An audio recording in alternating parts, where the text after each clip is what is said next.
You can look at the Bush family, and they are absolutely Illuminati.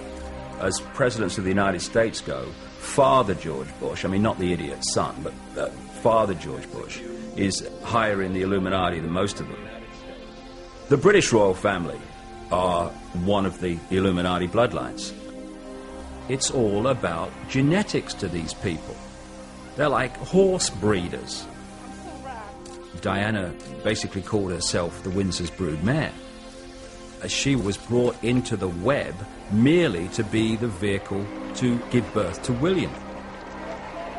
You look at Charles and you look at William, and there's very much a resemblance.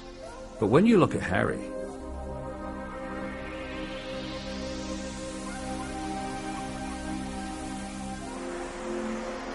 you'll look at the Bushes and people like that, and they look like you and me. The key element is what happens beyond the realm that we can see. This is what the Illuminati bloodlines really are. They are vehicles for other dimensional entities to manipulate this reality. These entities, many of which take a reptilian outer form, are manipulating this world through these Illuminati bloodlines.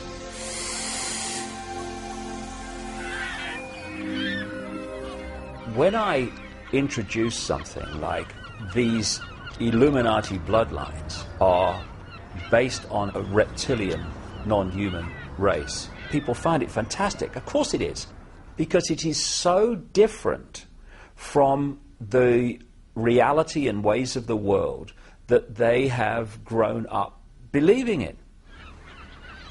The mainstream media, they want to report, because it's funny, that I am saying these bloodlines are reptilian. But when I'm talking about this stuff, when I try to get in more background, of course the media's going, oh no mate, can't talk about that, we need an early out at 27.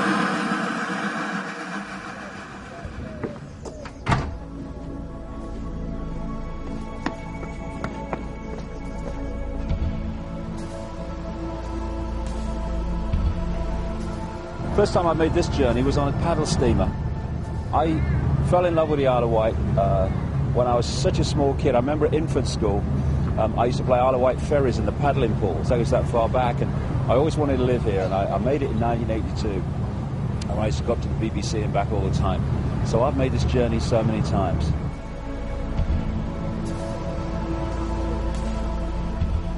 Because of the way that public perception of me has changed, I'm now getting the opportunity to really get information out into the public domain that's going to get a sympathetic hearing.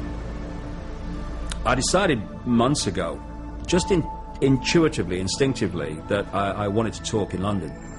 And we booked the Brixton Academy, not knowing what the interest would be. And the response was just incredible.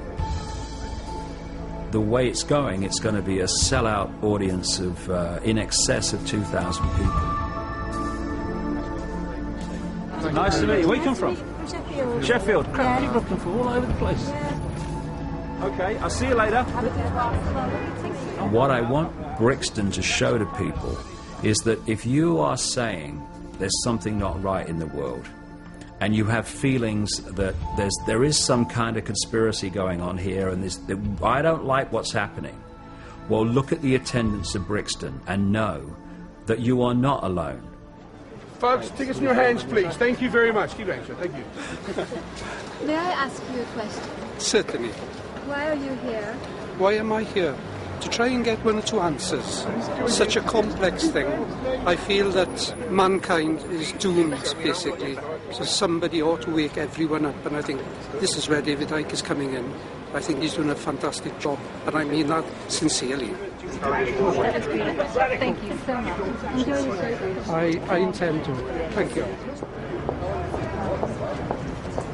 There's nothing that beats the interaction between people who are on the same wavelength.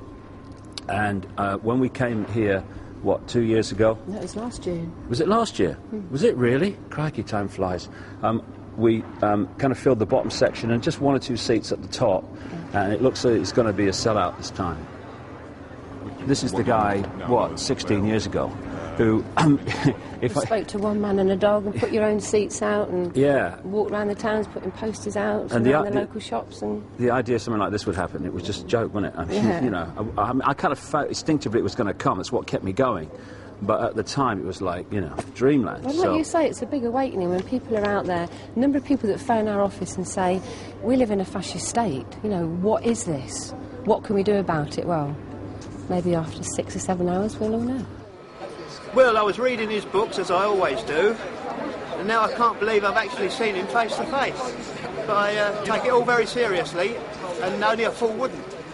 He's a great man. It's like a pilgrimage, yeah?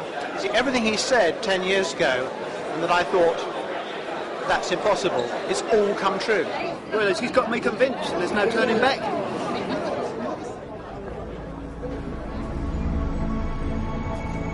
Hello and welcome everybody to the Brixton Academy. At this point I was going to come out with all sorts of words like how I've known David for 35 years and how he's given the last 15 to researching all that he writes and talks about. But to be quite honest with you, you've not come here to hear or see me, so there's no more to be said, and I would like to say welcome David Icke. Thank you. Thank you.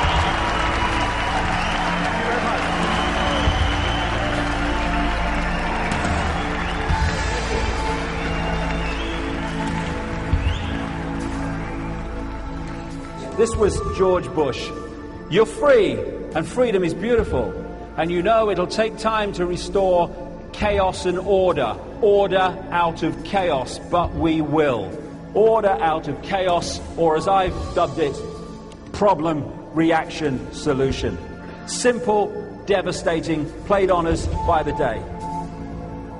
Nobody laughs because they actually listen. They want to listen to what he's saying, and I think only then when you've listened to what somebody says can you give an input into what they're saying. You want to change society in a way that you know if you announce it openly you're going to get massive reaction.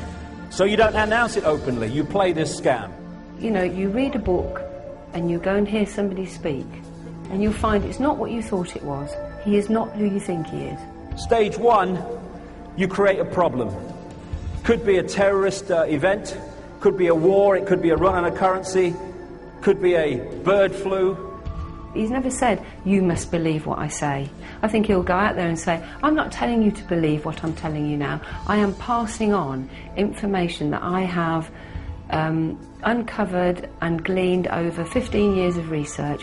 Make of it what you will. I've just described 9/11, by the way. I was in a bar just after 9/11, and I was watching CNN live, and I saw Bush stand up and say, and I saw this plane hit the World Trade Center. And he said, this is word for word, he said, and I thought, what a terrible pilot. That's what he said. The first plane was not shown on live television, only the second one. No way in the world is it possible for him to have seen the first plane hit. Total frickin' lies. Wanted for terrorism. Biggest terrorist in the world.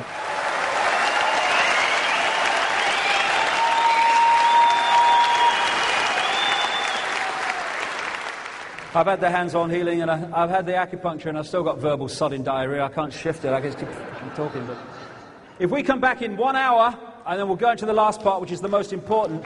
Thank you very much.